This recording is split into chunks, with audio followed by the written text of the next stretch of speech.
After the escalation between India and Pakistan, the word war become discussion point in many countries. In this interview, I am joined by DRDO's ex-chief, Mr. William Selvamurthy, and we are going to discussing about future warfare and how AI and robots will play important part. Thank you so much, sir, for joining with us. Thank you, Mr. Mahalingam, for this opportunity to share a few thoughts. Yeah, please go ahead. Sir, you served most of your career in DRDO. In during discussion, also you highlighted that AI is a role in future electronic warfare system. Could you just provide an example how AI is being integrated into India's electronic warfare system and capabilities, such as jamming or cyber operation, etc.? Yes, Mr. Mahalingam, it's a good question. How is going to be the scenario of the Future. future warfare? The future warfare will be mostly unmanned battlefield, autonomous, standoff, because a soldier need not be exposed to the real battlefield. So you will have unmanned ground vehicles, unmanned aerial vehicles, autonomous underwater vehicles, and also drones. So such kind of scenario is going to come, and then directed energy weapons. So you will find unmanned battlefield, which we have been talking about. I have written a book. I have published a book on battle scene 2020. So I was predicting about 25 years ago at that time that how we by 2020 how the battlefield will emerge. So that's what is actually happening now. If you read that book, in which I predicted that unmanned battlefield will be a reality, and also psychological warfare, information warfare, economic warfare, all this will become a multifactorial battle scenario rather than just only fighting a man-to-man battlefield. So the emerging battlefield will be unmanned and also stand alone and stand off. So you don't have to, like, for example, drones is nothing but it can have surveillance, it can have it can do reconnaissance, it can do combat. So these are standoff fighting capability. Similarly, sending a missile, sending an aircraft, fighter aircraft, sending a tank. So all these are technologies which will be used not to risk the life of a human being in the battle. Then we will also have robotics coming in a big way, humanoid robots. You won't find soldiers sitting there in Siachen Glacier at 22,000 feet altitude. So you will find robots deployed for surveillance. So with the capability of electro-optic devices and also the seeing what is happening across. So we will give it to that artificial intelligence, we will give it to the humanoid robot, which will do the job which a soldier is now doing, observing the pose and looking at and countering the neutralizing the targets immediately. So all this is being done by human beings. So you will find the artificial intelligence and robotics. Artificial intelligence will be used in a big way because to augment the fighting capability, even a soldier will have, even if he has to be in the battlefield, he will have this battle situational awareness on his arm top. On his dress, there will be a small, like a mobile phone. He will see the battle scenario, friend, foe, how the troops are deployed. So this is going to be the scenario. Soldier as a system will become a reality if he has to go to the battlefield. Then artificial intelligence for various applications to see the resolution of the pictures, whether it is the satellite remote sensing or even drone pictures, to derive a knowledge out of it, you will use artificial intelligence. A human eye cannot see, but a computer vision can see. So this is what will augment the capability of a soldier. So artificial intelligence is not going to replace the human intelligence, but it will augment the capability of human intelligence. So AI will come in a big way. Then the quantum technologies, like for example in cybersecurity, you can develop cyber keys, the protecting Okay. the secured information communication. Quantum keys can be developed for secured communication. Quantum sensing, quantum materials. So one side the artificial intelligence, machine learning, deep learning, data analytics will become a big player with robotics. And then the second aspect will be quantum technologies, quantum computing. which will augment Okay. the computing capability, the speed at which you compute. These are all vital for victory in a war. So our India and DRDO has launched big missions in these areas. Then blockchain for securing the communication logistics in a Yeah, secure that's way. very important. Yeah. Yeah. So all these are new technologies you will find in the emerging battlefield, and advanced materials like now high temperature materials, high radiation tolerant materials will be there. And we will also see the CBRN, chemical, biological, radiological, nuclear threat will become a reality, because the even bio warfare, we Yeah. have to be very careful about. So when you talk about future warfare and also the cyberspace, we are only talking about terrestrial, as well as we are talking about the aerial systems as well as satellites, but there are another one Yeah. underwater sea. Then the next is the cyberspace, because many of the economic Okay. platforms are working in cyberspace. So that is where the cyber warfare can take place. Future will be attacking, hacking, and neutralizing, and switching off their power system, switching off their Okay. economical system transactions. So all this will be through cyberspace. Cyber warfare will be yet another platform. Okay. The next platform, the scenario will be the psychological warfare. People Okay. are carried away by social engineering, social media, so they are giving misinformation, disinformation, and I also think Pakistan also tried during Operation Sindhu. They are also trying to spread a lot of misinformation. Absolutely, you are right. So this is going to come in a big way, because you brainwash the people by reinforcing false information too periodically. Unless counter propaganda is done in the same manner, then people will believe it. So because information can reach very fast now, so information warfare, psychological warfare. So we need to prepare. We are already countries working in all the directions. I want to tell the viewers, India is fully prepared to meet not only present warfare requirements, but the future warfare requirements. Your country is prepared, getting prepared. So we will be able to tell that what the world has to be very careful about. Because these are some of the emerging battle scenarios. It's very interesting to know that India is preparing in extreme warfare system. But sir, how much time it will take that unmanned battlefield become real in India? See, this will be now the technologies are not gradual incremental growth. Now technologies are exploding. It's jumping, pole vaulting from one level to the other. Even in AI, we used to be only talking about machine learning, deep learning, now transformer technology and computer vision, neural network, all these have expanded to different advanced level. Why I want to say is the speed at which technologies are moving every day, and now the change will not be incremental. You will see disruptive changes happening in Mhm. battle scenario as well. So you can't put a time period. Maybe in the next 10 years, you'll find a different level of battlefield. Sir, deploying a humanoid robot for sensitive area, can you just explain their intent function like compact, providing example of prototype, are using being developed by DRDO? Yes. See, we have already robotic laboratories are there. There is a lab in Bangalore, which is known as CAIR, CAIR, Center for Artificial Intelligence and Robotics. That is the name of that laboratory, which deals with a focused manner on artificial intelligence and robotics. And this is at Bangalore. And there are many other labs which also contribute to this robotics. For example, R&D engineers at Pune, it contributes. NSTL, Naval Science and Technology Laboratory at Vizag, Visakhapatnam.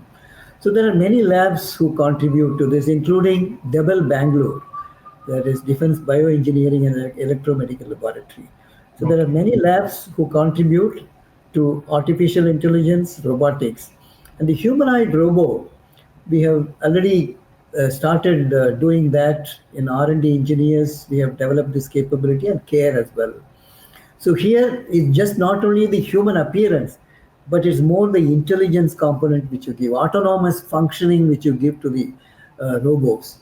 How do you empower them with knowledge, with the different combinations, simulating and then giving those situations as an intelligence to the robot, so that if such a situation comes, this is how I should respond. So this type of knowledge, skills, as well as intelligence, we give it to these autonomous robots. And so that is under development now, and it will gradually increase with the AI component strength going up. So we will give more augmented intelligence to the system. So we will also use the modeling and simulation, virtual reality, augmented reality. All this will come in various applications. Will come in training aspects. Will come in immersion technologies for training the robots, as well as training the scientists how to operate these robots. So a lot of things are happening in the indigenously in our country, and we are also partnering.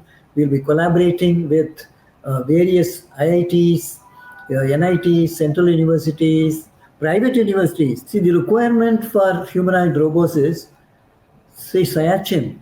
There's the physiological limit of a human being we are putting here, 22,000 I feet, where hypoxia of similar degree. So there is a necessity. How can we replace with a machine instead of human being stretched to that? Or in a chemical, biological, radiological, nuclear environment, if there is a CBRN warfare, or if there is a dirty bombs with nuclear device or chemical weapons used, chemical terrorism happens. So how do you deploy as instead of a soldier going and doing the reconnaissance and going to rescue operation? Can you deploy a humanoid robot going there? Similarly, in the border areas to keep the surveillance, not only through the other platforms, but can you deploy, instead of putting a human being there to safeguard the borders, can we deploy humanoid, the robots, which will have different ranges of capability? So this is what is the need. First is the why do we have to develop this? In a harsh, hazardous environment, instead of risking the life of a soldier, we would like to develop this robots. That is the necessity. Now, in terms of the capability, as I said, that humanoid robo is a reality now. But now, when will we deploy it? Because you have to do it in a large number. And now it is under Okay. developmental stage in the laboratory. So, because it takes time to prove its reliability and the center of gravity, equilibrium maintenance, load carrying capacity, and operational capability, whether if you are giving a weapon system to fire. So these all have to be integrated. It's just not really a soldier standing there or moving is robo, but soldier with combat capability, a soldier with surveillance capability. So you have to integrate different payloads required. If soldier is going only for routine patrol duties to see the surveillance, you need different type of sensors to be integrated. It could be IR sensor, it could be an acoustic sensor, it could be a radar signature sensor. So you can have different type of sensors.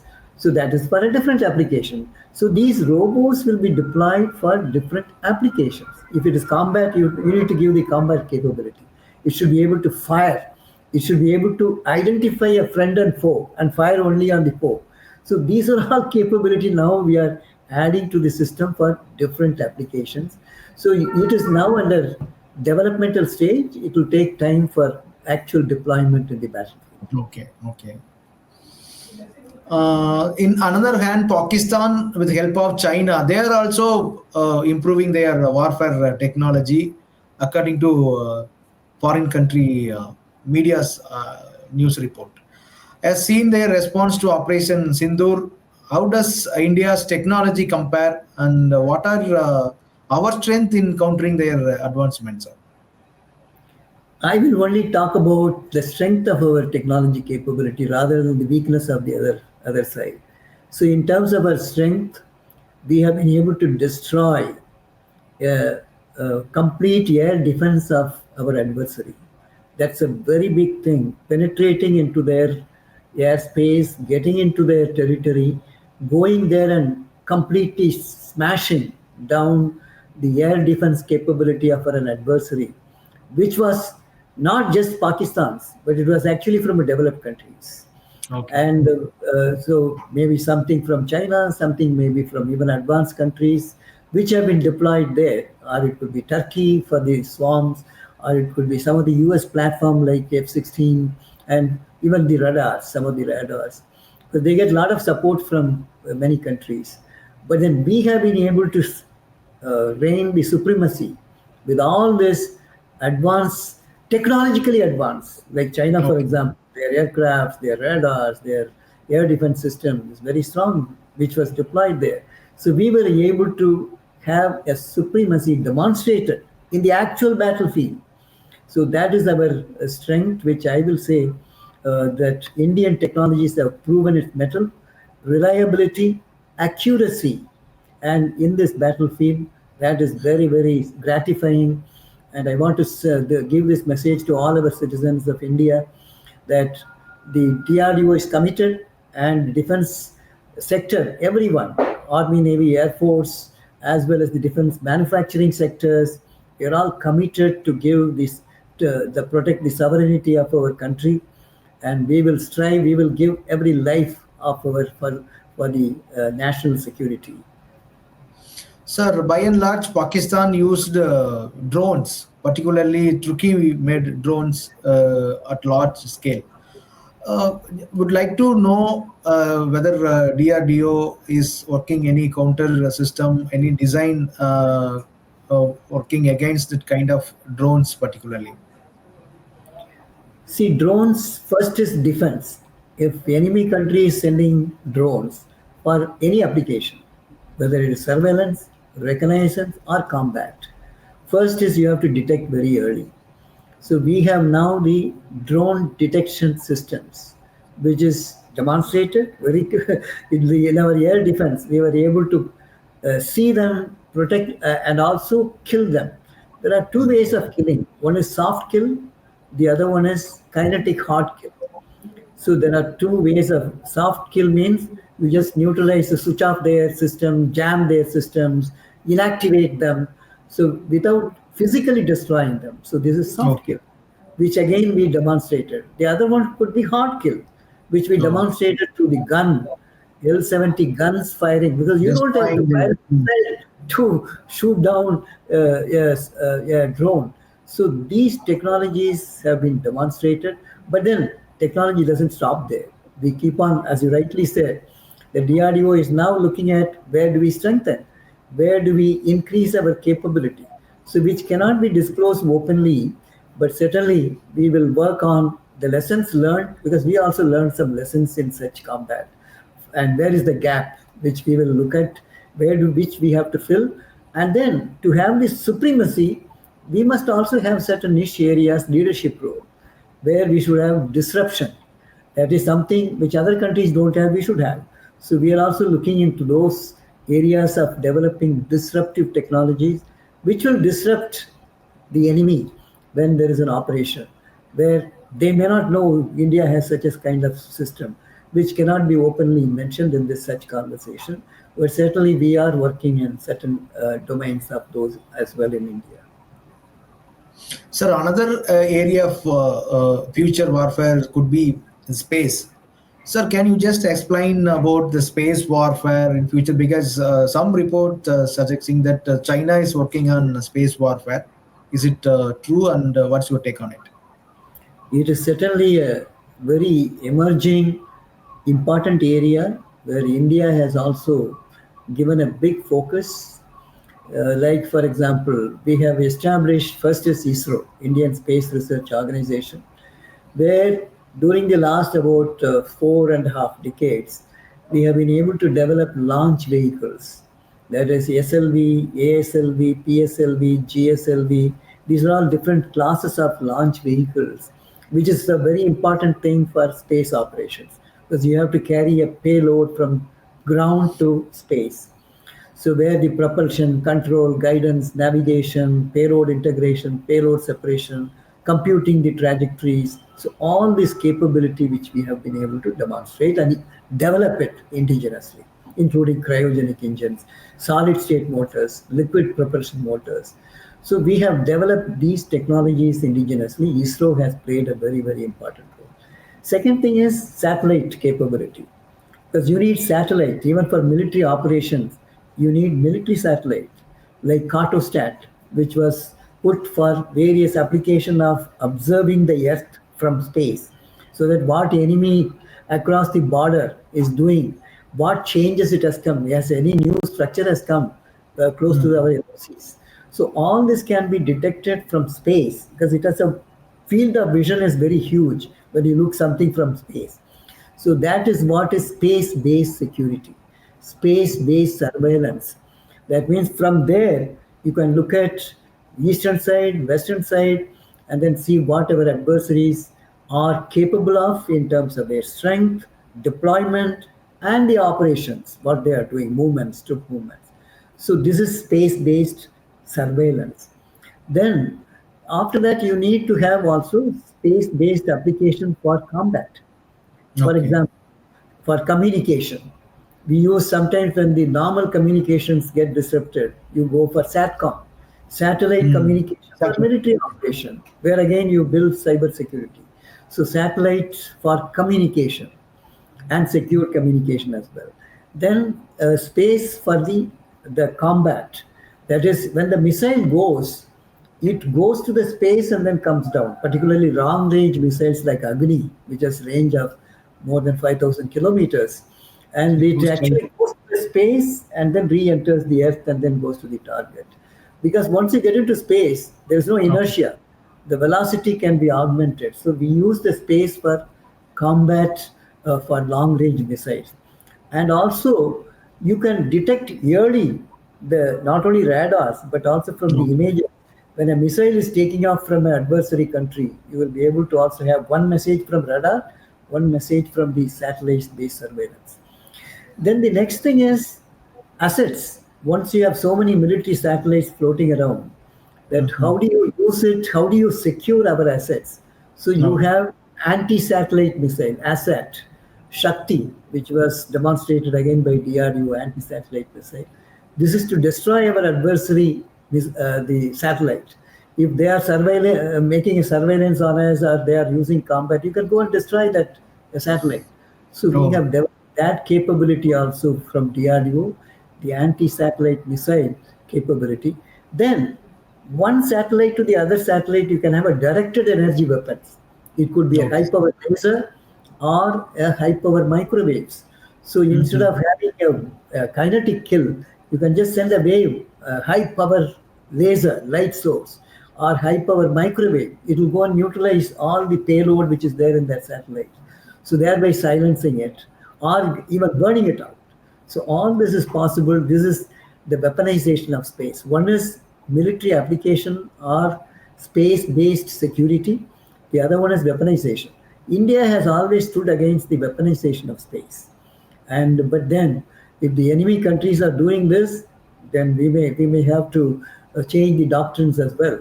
Today, we are against weaponization of space, like Mhm. one satellite destroying the other satellite. So all this we are against that. But then we have the capability to do that. We have the capability to high power laser, which has been developed by DRDO lab at Hyderabad, and we were able to develop the high power laser which can neutralize even an aircraft or a Oh. drone. You just Oh. send a beam of this light to the source, which can destroy. High power laser can destroy even a moving platforms. Then high power microwaves. So these Mhm. capabilities DRDO has developed for our country. And now we are augmenting that capability in terms of range, in terms of the power, so that our kill can be more lethal. So those Mm. efforts are going on at this time. We are augmenting its capability. So, what's your Then take on Operation Sindhu, sir? yeah, see, Operation Sindoor has been a fantastic demonstration of our indigenous war capability. I'll say war capability. One side, the main technology component. The other side is operational efficiency of the troops, which was demonstrated. And the third aspect is governance, because you need the political governance and leadership, which keeps giving support. One side, the diplomacy, informing all the countries what we are doing and taking them into confidence, diplomatic, on the other side, the governance, leadership, right from Honorable Prime Minister, the Defense Minister, so and all the chiefs, CDS, Army, Navy, Air Force chiefs, everybody working in unison with one objective of victory, which we were able to demonstrate. So we are eagerly waiting to see this humanoid robots at ground zero. And thank you Right. so much for sharing the more detail about the future warfare. So thank you so much. Thank you, Mr. Mahalingam, and to all the viewers. And thank you so much for this opportunity to share a few thoughts of mine with you all. Thank you.